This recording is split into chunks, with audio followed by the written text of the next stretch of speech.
Hey everyone, welcome back to my beginner PVM series. In this video, we're going to take a look at Araxxor, often called Rax for short. As per the rest of the series, this guide is aimed primarily at beginners who are learning the boss, sometimes with substandard gear, and the methods I suggest in this video are chosen accordingly. It's possible to both solo and duo this boss, but I'll only be covering solo methods here, as it's much more popular to fight this boss solo, and this guide is already long enough. Araxxor was a difficult multi-phase boss released back in 2014 who is still super relevant today for both Mainscape and Ironman accounts. It's feasible for Mainscape accounts to make around 20 million GP an hour here, and for Ironman it's the only way to get noxious weapons, a set of powerful tier 90 weapons. In this video I'll talk about how to get there, requirements and recommendations, example gear and inventory setup, all the mechanics from each of the phases, a full kill run through to bring everything together, the bonus tips and tricks to integrate into your kills, and then finally a little bit about how the drops work, as the drops are more complicated than normal at Araxxor. I'll have timestamps in the description linked to each of these sections, as well as lots of helpful links to the wiki, the gear, items, and stuff like that. By the way, Jagex recently updated this boss, so you can now teleport out during the fight if things go wrong, so now is a great time to learn, as you can teleport out if you run out of resources. First up, how do you get to Rax? Araxxor is located south of Port Phasmatis in Mauritania. There are many ways to get there, but if you're learning the boss, then inventory space is at a premium, so I'd recommend a method that doesn't take up any inventory space. This means you should either teleport to the Canopus Lodestone and take the short run down to the Araxxor Hive, the Haunted Woods, or better still, use the Water Street portal to teleport straight outside the boss arena, which is faster and lets you build adrenaline before going in. Using Water Retreat does require having at least one kill at the boss, or having it as a Reaper assignment.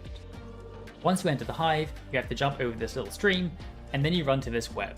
The web is the actual boss portal. Like most bosses, you can choose to use an instance. For Araxxor, this decision is a little more nuanced than usual. As default, Araxxor spawns with a random attack style, melee, ranged, or magic, and then sticks with this for the entire fight. If you use an instance, then Rax always spawns with the attack style that's weak to you. So, if you have a melee weapon equipped, he'll spawn using the ranged attack style. If you don't want to pay for an instance, which is 200k per hour, then you can achieve this same effect by having something called an Araxxite pheromone in your inventory. You can buy this off the Grand Exchange, and it's about 1.5 million GP, but it's reusable, so you can always sell it back to the Grand Exchange for the same price when you're done, making it effectively free. Next up, requirements. Rax has no requirements. In reality though, a level 3 is going to get demolished because Rax is a terrifying monster, so let's look at the recommended stats. If you're learning Rax, I'd recommend the following. At least level 85 in your chosen combat style, attack, ranged, or magic. At least level 70 prayer with the pious prayers unlocked. Tier 95 and ancient curses are a bonus, but not essential. I'd recommend having at least overload unlocked, which requires 96 herb lore, although this can be boosted. Having invention unlocked is also recommended because perks are important here in general, with the Venom Blood perk being especially helpful to have on one of your armor pieces. Lastly, I recommend level 67 summoning for War Tortoises or level 87 for Nihil Familiars. I think Nihils are better, but if you want the safety blanket of a War Tortoise, then go for it. Nihils also require Fate of the Gods if you're making them yourself.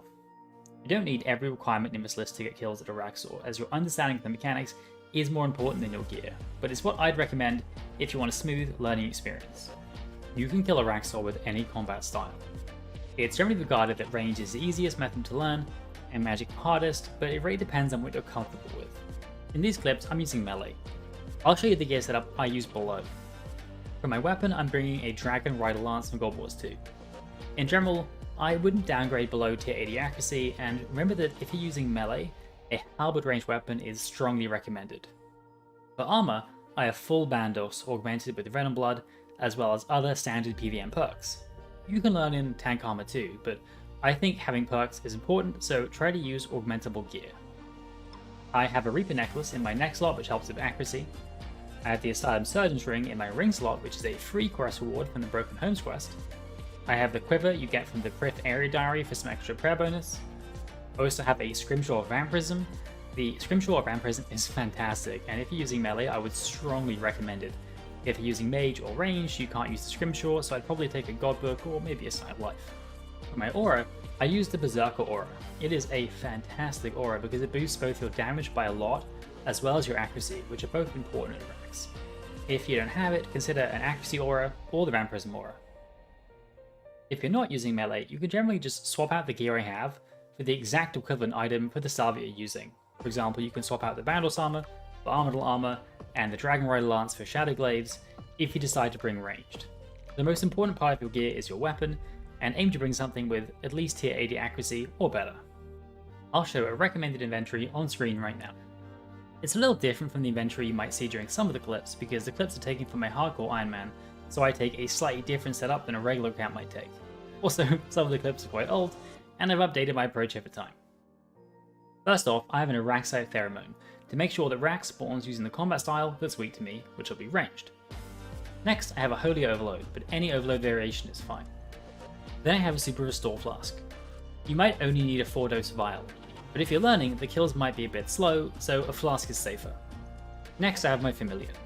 I bring a Nihil because it's a good DPS Familiar.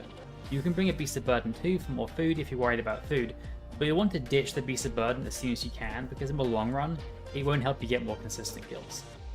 I have an Enhanced Excalibur for a little bit of free healing. I use it on phase 4. It's not essential, and you can replace it with more food if you don't have it. I have a shield for shield switching. It's not required either, but there are some situations where having the option to resonance is nice, and you can use defensive abilities to build up adrenaline as well during certain points in the fight. Because I take a Vampirism Scrimshaw in my pocket slot, I have a Portent of Life which brings you back from the dead with 25% HP if you drop to 0. Rax has several one-shot mechanics, so taking this item or the Sign of Life, or a Defense Cape perk that works in the same way, is very nice, especially for beginners. Even if it only saves you from dying once in 10 tries, then that's still effectively a 10% DPS boost. They also have some Portents of Restoration. These are basically just rocktails that eat themselves if you drop below half health. They are not required at all, but because they get used automatically, having these in your inventory can help you focus more on learning the mechanics and less on remembering to eat food. For the rest, I have a mix of brews and rocktails. You don't need brews, you can do it with just food, or even without food at all, but when learning, having an inventory full of brews gives you a ton of flexibility to make mistakes and still get the kill. Rax is also so insanely profitable that you don't really have to worry about spending too much on resources.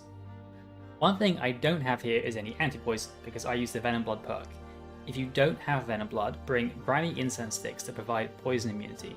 I'd advise against anti-poison potions as they can run out mid-fight. If that happens, you'll have a bad time. The exact inventory doesn't matter. The key things here are Pheromone, Overload, Prayer Potion, some way of dealing with Rax's poison, and a bunch of good food. You can check the link to the wiki for alternative inventory setups. In terms of your action bar, I'd recommend learning Revolution. This is because you need to prayer switch on phase 4, and learning to prayer switch at a boss while also using full manual is quite hard. I personally put my basics at the front of the Revo bar and then activate my thresholds and defensives manually, which is a nice compromise between Revo++ and full manual. Optimized Revolution bars are beyond the scope of this guide, but I have a link to the wiki in the description. Araxxor has 4 phases. Phase 1, which is always the same. Phase 2, where you choose one of 2 open paths with new path-specific mechanics. Phase 3, where you get mechanics from both open paths. And Phase 4, the final and most difficult phase, with new mechanics as well as some of the mechanics from the earlier phases. Additionally, Araxxor has an Enrage mechanic, where, after every kill, in the next kill he does 20% more damage, up to 300% damage, and resetting every day. The Enrage mechanic is a little bit more complex than this, as it can increase during the fight as well, but for beginners the main thing to note is each kill gets a little bit harder. You can see your current Enrage via the Beast tab here. At the start of the fight you have some time before Araxxor spawns, and you have to run up to one of the webs and set it on fire. The web you burn in phase 1 is the path you take in phase 2. Note that one of the paths is always covered by rocks and doesn't have a web. This is the closed path. This will make more sense later, but the important thing is to set fire to the web as soon as the game lets you. It takes a while to burn, and you can't progress to phase 2 until the web finishes burning. You'll see a progress bar at the top of the screen for the web. Once this bar fills up to 100%, you can then start phase 2. Araxxor also has a health bar of 100,000 HP. You can't kill Araxxor in this phase. At 0 HP, he just heals to 5,000 again. So, once he gets low and the web is burnt down, just move on to phase 2. Any HP Araxxor has when you start the next phase is added as healing in phase 3, so you do want to take him down to below 10,000 HP before starting phase 2 even if the web's already burned down before then. In Phase 1, Araxxor has 3 mechanics, in addition to his auto attacks. The 3 mechanics are always the same: Web Shield, Cleave, and Cocoon. The general pattern is Araxxor makes 5 auto attacks, then a special attack, then 5 auto attacks, then a special attack, and this repeats. The exact special attack he chooses is random, so you have to be ready for all of them. Let's look at each of the special attacks and how to deal with them. First, the Web Shield. Araxxor creates a shield that covers him like in this clip. When shielded, any damage you do to Araxxor reflects back to you, so you should stop attacking and wait for it to stop. Having auto attack turned off makes this a lot easier, so consider having auto attack turned off at Araxxor. I like to switch to my shield and use resonance here because firstly, that stops me attacking. Secondly, if I have any bleeds in Araxxor, the resonance will heal me a little bit. And thirdly, it lets me keep building adrenaline whilst I wait for the shield to come back again. The second ability is Cleave. This is potentially the most fatal Phase 1 ability. Araxxor pulls you into melee distance and powers up a Cleave attack that can hit for thousands of damage and even one-shot you at higher end rages. The range of the Cleave is 2 tiles, so you need to be 3 tiles away to avoid damage. There are 2 ways to deal with this. A. You can let him pull you in and then quickly click to run away again. If you time it right, you should be fine and take no damage. Or B. You can use Freedom or Anticipate before he uses his special, and the Cleave won't pull you in. This is especially nice if you're using ranged, because it means you can completely ignore the ability, and is part of why ranged is an easy way to learn. If you're using melee, then you're probably already within Cleave range anyway, so you still have to move back to avoid damage, but you won't have to move back as far. The third ability is Cocoon. Araxxor wraps you in a cocoon and completely stuns your character, and you take rapid hits of damage. You have to spam click with your mouse to break free. Doesn't matter where you click, but I like clicking on Rax, so I automatically start attacking him as soon as I break free. It takes 5 clicks to break free of the cocoon, but only 2 if you have Anticipate or Freedom active. Because Cocoon and Cleave both reward you for having Freedom or Anticipate already active before the special attack comes in, it's recommended to use one of these 2 abilities on rotation before each special attack. You can't know which specific special attack is coming, but you do know one happens after every 5 auto attacks, so you can time Anticipate and Freedom that way. If you're finding rotating Freedom and Anticipate difficult, then don't worry, it's not required for killing Rax, but if you can get this rotation down, it'll make the kills smoother, safer, and more efficient. Phase 2 is where it starts to get complicated, because the mechanics depend on the path you choose at the start of Phase 1. You start Phase 2 by running into the tunnel opened with the web you burnt down. As soon as you cross the threshold, Rax will automatically heal to full HP, and Phase 2 begins. There are 3 paths in total, and 2 paths are open at any given time. I have a diagram on screen now with the 3 paths labelled. You have top path, middle path, and bottom path. They're also called the minion, acid, and darkness paths after the mechanics associated with each path. Note that one path is always closed, so you can't take it. The closed path changes every 4 days and is listed on the Beast tab here as well as the wiki. I'll go over each of the paths, starting with the darkness path because it's the easiest for beginners to learn. For the darkness path, Araxxor climbs onto the ceiling, and you can't attack him. He still attacks you though with ranged and magic, alternating with each attack. He doesn't attack very often though. The core mechanic is the darkness. The entire path is covered in darkness, and when you stand in it, you take rapid hits of damage that get higher and higher over time. Shortly after the darkness starts, a small spotlight appears that you have to run into. As long as you stand in the spotlight, the darkness won't hurt you. The spotlight moves periodically, so you have to follow it around. Surge and Bladed Dive can really help here. Additionally, in Phase 2, Araxxor adds an egg bomb attack. Araxxor drops 2 to 3 egg sacs nearby, like this, and fires a small homing bomb at you that does 3,000 typeless damage if it hits. However, if you stand near the eggs, then for each egg you take less damage, only taking 300 damage if you're standing next to all 3 eggs, and the eggs are destroyed. If you don't stand next to the eggs, then not only do you take full damage from the bomb, but the eggs hatch into aggressive spider minions that will attack you. At low end rages, it's worth tanking the darkness damage to stand next to the eggs, but at higher end rages, the darkness actually does more damage, so you might want to ignore them. After about 45 seconds, the game displays the warning, Araxxor prepares to come down from the ceiling and charge. 15 seconds after this warning, you get moved into a quick time event, where Araxxor charges at you and arrow keys appear on the screen like in this clip. You have to press the right key to dodge the attack. You can use the arrow keys on your keyboard or click the ones on the screen. When he charges, he lifts up his front legs in one of 4 ways. In general, you want to press the key that matches the direction the attack comes from. So, if the attack comes from the right, like this, hit the right arrow key. If the attack comes from the left, like this, hit the left arrow key. If the attack comes up from the bottom, like this, hit the down arrow key. And if the attack is a pincer sweep, like this, hit the up arrow key to jump over it. This can be a little confusing at first, but you'll get used to it quickly. If you successfully dodge the attack, then you take no damage and the phase ends. If you don't dodge the attack for any reason, then you take 2,500 damage and you have to stay on the darkness path until Araxxor charges you again. If you fail to dodge twice in a row, the game moves you on to phase 3 anyway. Next up, let's discuss the middle path, or the acid path, which is basically an endurance test. You have to run across the big pit of acid so that Araxxor stands in it like this. When Araxxor stands in the acid pool, you can see the acidity bar under his health starts rising. If he leaves the acid pool, his acidity bar starts draining. The goal of this phase is to get him to drain 50 points of acidity up on the far end of the path like this. You can tell you've got Rax standing at the right place because the path starts to look corroded like in this clip. Once the path is fully corroded, the end of the ramp breaks off and Araxxor moves on to the next section. Just like in phase 1, you can't kill Araxxor here because he'll always heal up to 5k HP, and any HP he has left gets added to phase 3 as healing. In general, it's advised to get Rax to about 60 to 70 acidity points before moving him to the top of the ledge, so you have some leeway. In addition to all of this, Araxxor continues to use special attacks. He keeps the same special attacks in phase 1 and uses them in the same way, after every 5 auto attacks. Additionally, he adds 2 new special attacks.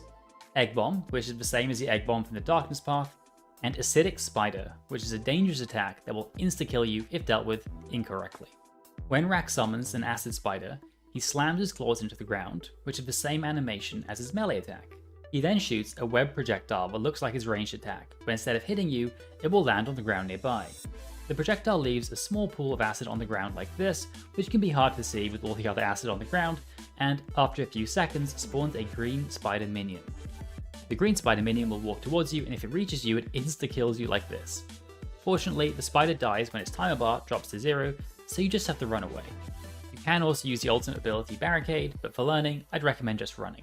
For some tips, I'd recommend standing here to build up Rax's acidity, and standing here to corrode the platform. Note that I leave a space behind me for me to run into if Rax uses a cleave.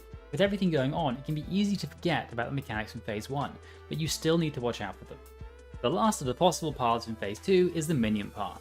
I've saved it for last because it's the hardest path, and for beginners, I'd recommend doing your first kill when the minion path is closed, so you don't have to deal with minion mechanics. Nevertheless, let's cover it for completeness. Unlike the Acid or Darkness path, the minion path isn't time gated. You can start phase 3 anytime you want by running to the end of the path and entering the phase 3 area. But this isn't generally advisable because any HP Araxxor has at the end of this phase is added as healing during phase 3.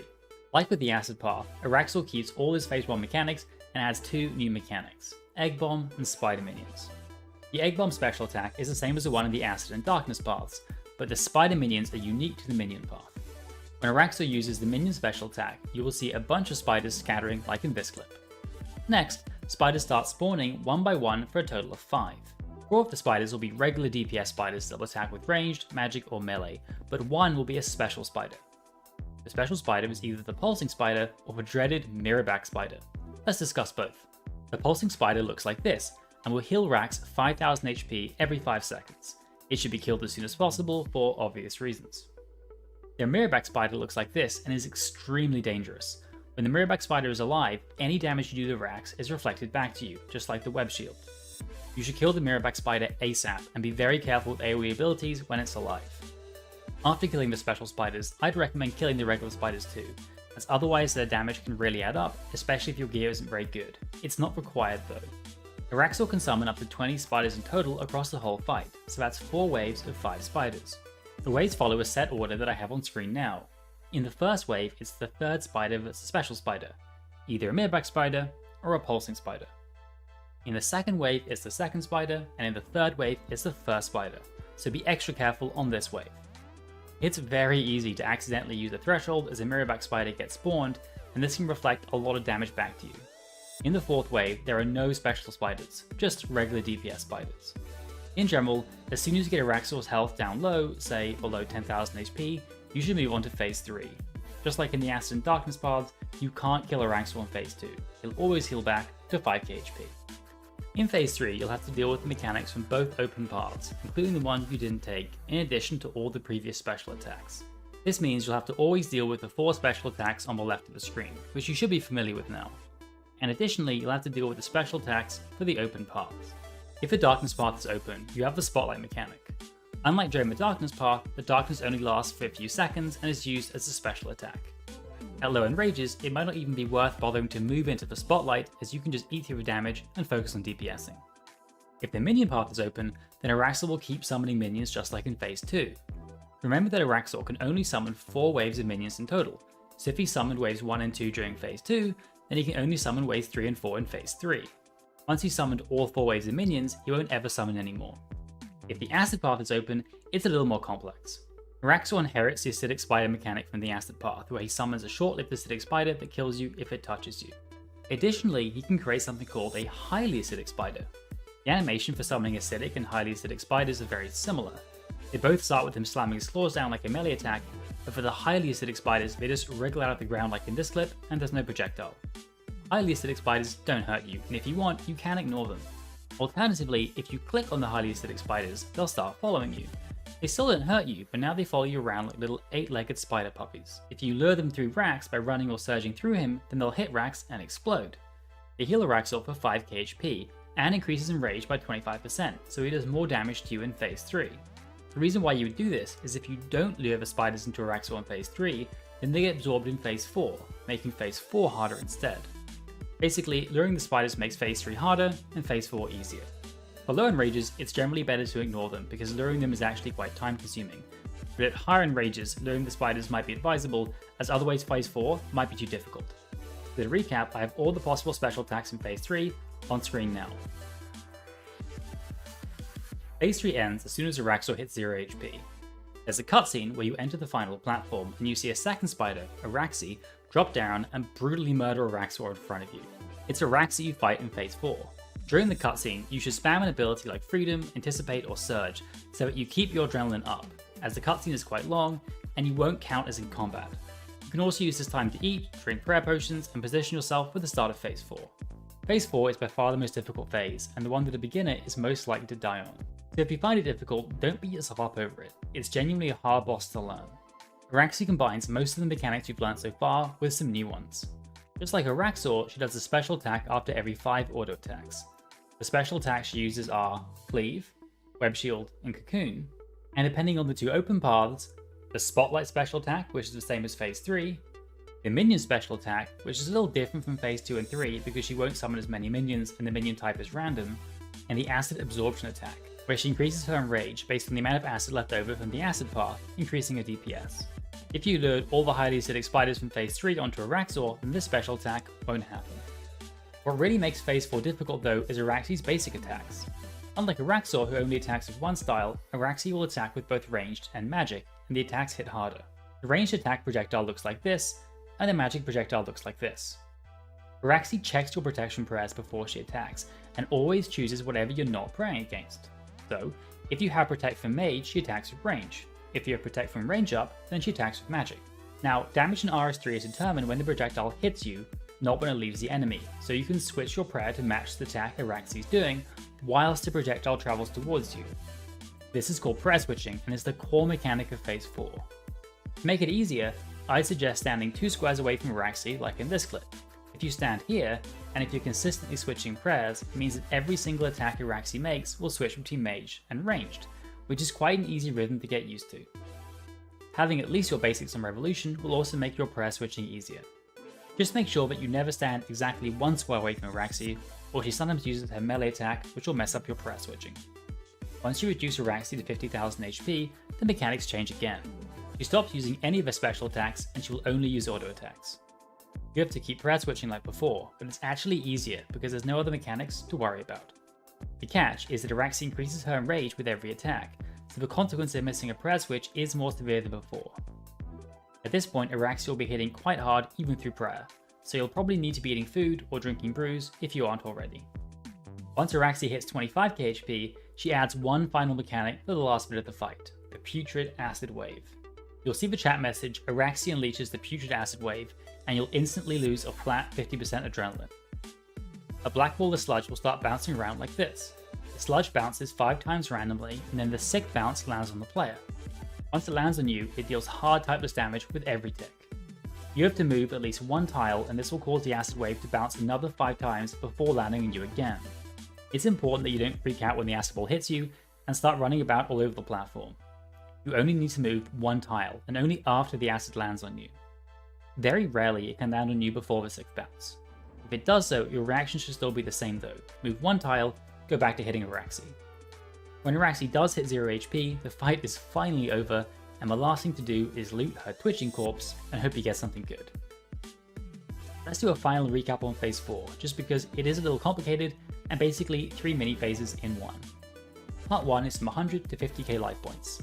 In this phase, you have to prayer switch Araxxor's attacks while simultaneously watching out for her special moves every 5 auto attacks. Part 2 is from 50 to 25k life points, and all you have to do is prayer switch. Part 3 is from 25k life points until you kill Araxxor, and you have to keep prayer switching and occasionally move a single tile to get the acid sludge off you. The most important aspect is to keep prayer switching and get comfortable with the timing for this. Let's do a full kill run through so you can see how this all fits together. I'll speed up most of the fight because it is quite long. I'm showing a kill where I take the darkness path with the minion path closed off because it's the combination I recommend for beginners. This is my second kill of the day, so it's at 20% in rage. So I run in, turn on my prayer and my scrimshaw, and then set fire to the web as soon as it lets me. Now I have to fight Araxxor. She does a web shield, so I stop attacking. She does a cocoon, but I have freedom up so they only last 2 ticks. Then she uses another web shield. The shields are a bit annoying because they completely stop you DPSing and slow the kills down. At this point the web's burnt down, and I DPS a bit longer to get Araxxor below 10k HP, so I move on to phase 2. I do get hit by a cocoon just as I transition, which leads to me getting cocooned in the darkness path for a second, which is a bit annoying. Anyway, in phase 2, I switch out to my shield and then run around trying to stay in the spotlight. Sometimes I stay on the eggs as well for the egg bomb mechanic. I also use resonance and other defensive abilities, both to get some free healing from Araxxor's auto attacks, as well as stalling adrenaline throughout this phase. Eventually Araxxor charges, I look where his legs are coming from and dodge out of the way, ending phase 2. Now it's phase 3. I re-equip my Dragon Rider Lance and start DPSing Araxxor again. You can see I mostly ignore the darkness mechanic and just eat through it because the spotlight isn't always in a position where I can stand in it and still be in range to fight Araxxor, which is an issue with using melee at Araxxor. Now normally I'd ignore the highly acidic spiders at this enraged, but for this guide I lure one of them into Araxxor just to show you how it works, and to make phase 4 a little bit easier. Once Araxxor hits 0 HP, the cutscene for phase 4 begins. I spam freedom to keep adrenaline up during the cutscene. Now I position, make sure my health and prayer are high, and then I stand in front of Araxxor in preparation for phase 4. Right before she becomes attackable, I proc Enhanced Excalibur. Now it's just a question of DPSing whilst also prayer switching and getting her to 50k HP as soon as possible. She gets off 2 cleaves before going to 50k HP, but I just click to run away each time to avoid them and then go back to DPSing. At 50,000 life points, nothing really changes except I don't have to worry about her special attacks anymore. I try to use as much adrenaline as possible in this phase, as I'll lose my adrenaline once the acid wave comes out. At 25k HP, it's still pretty similar, except in addition to prayer flicking, I have to keep an eye on the acid wave. When it lands on me here, I move up 1 tile, and then I go back to attacking Araxxor. You can see I only use 7 brew doses throughout the fight, which is why I don't think a beast of burden is necessary, even for learners. Once Araxxor's dead, I loot her corpse and teleport back towards retreat. For some final tips and tricks, I'd suggest the following to make your kills a little bit smoother. Firstly, use keybinds to help manage your abilities, especially prayer switching. Personally, I use 1 and 2 for my prayers and 4 for eating food. Second, don't forget to use Debilitate and Devotion in phase 4 if you're taking too much damage. Devotion will prevent all damage if you're correctly switching prayers. Devotion is also great when Araxxor summons minions. The Devotion ability is extended for every minion you kill, so using it just before you kill Araxxor's spider minions makes it last longer. Fourth, don't forget to use defensive abilities to build adrenaline. There's a lot of downtime where you can't attack Araxxor, like when he web shields, the entire darkness path, or just a cutscene at the start of phase 4. You can equip a shield and use defensives to keep your adrenaline high. If you're taking the darkness path, you can use resonance on some of Araxxor's auto attacks for some free healing. Finally, if you have a Luck of the Dwarves, then you can equip it after killing Araxxor but before looting her corpse, and you'll still get the bonus from tier 4 luck. The last thing to touch on is the loot mechanics for the Noxious weapons. Like the God Swords from God Wars 1, the Noxious weapons are made from 3 leg pieces and a hilt. It's the hilt that determines the final weapon you get. Every kill has a 1 in 40 chance of dropping a leg piece, and you always receive the piece that corresponds to the path you chose in Phase 2. For the hilts, there's a 1 in 120 chance of getting any one hilt.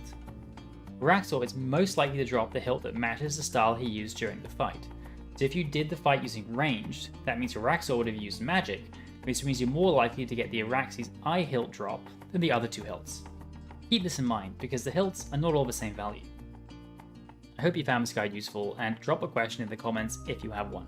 I read every single comment and do my best to reply to all of them, so good luck with learning Araxxor.